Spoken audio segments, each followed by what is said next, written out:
जब हमें नॉर्मली किसी का धन्यवाद देना होता है या किसी को थैंक्स करना होता है इंग्लिश में, तो नॉर्मली हमारे पास कितने वर्ड होते हैं?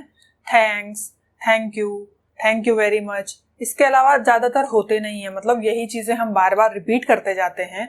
तो आज हम इस वीडियो में देखेंगे कि ऐसे और कौन से फ्रेजेस हैं जहां से थैंक यू को रिप्लेस किया जा सकता है और आप अपनी जो कम्युनिकेशन स्किल्स हैं उनको भी बेटर कर सकते हैं। तो इनमें अगर हम पहले देखें तो सबसे पहले आता है थैंक्स अ टन या फिर थैंक्स अ मिलियन। अगर आप किसी को थैंक्स करना चाहते हो और यूनिक तरीके से करना चाहते हो तो आप इस फ्रेज का यूज कर सकते हैं, थैंक्स अ टन और थैंक्स अ मिलियन।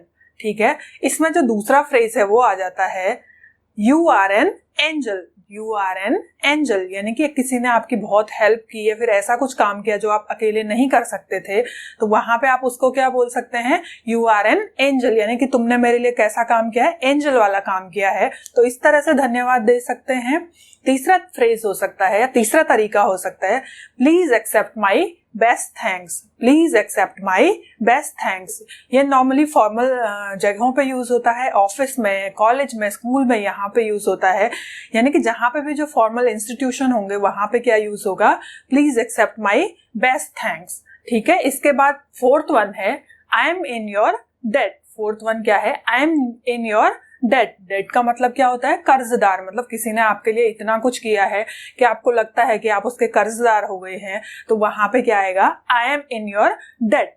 इसके बाद लास्ट वन है और आज का फिफ्थ फ्रेज है, वो है I am so grateful. I am so grateful यानी कि मैं बहुत आभारी हूं आपका, आपने मेरे लिए इतना कुछ किया।